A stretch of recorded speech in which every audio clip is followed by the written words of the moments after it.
Hi, Dr. Kathleen Young, child, adolescent, and adult psychiatrist.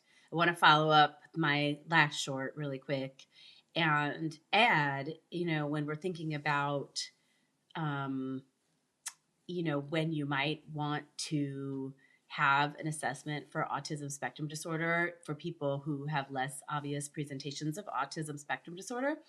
Um, I also want to think about adolescent girls. I talked a little bit about the triad of anxiety, ADHD, and emotional dysregulation. And I want to kind of hone in on emotional dysregulation because I have seen so often in my practice adolescent girls who hit adolescence and lose all their friends and have a lot of social struggles.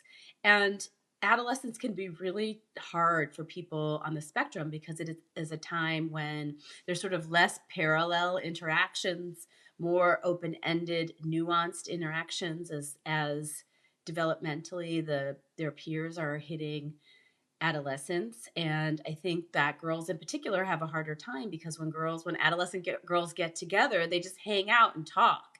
And that's really hard for people on the spectrum.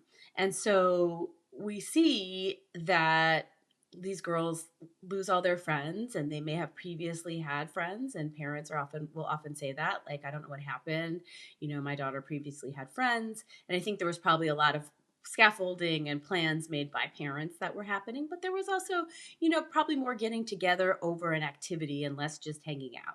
And so you see the social difficulties emerge. And then you see certain girls who have this triad of ADHD, so they have attention issues, which can look different because sometimes ADHD isn't picked up in girls as often as it is in boys, and I can go into that in a different video. But then also, the social challenges and emotional dysregulation that oftentimes gets labeled as borderline personality disorder or mislabeled as borderline personality disorder. And I want to remind everyone that borderline personality disorder a is a disorder that is primarily difficulty with attachment. And that's where you see some of the interpersonal challenges that happen.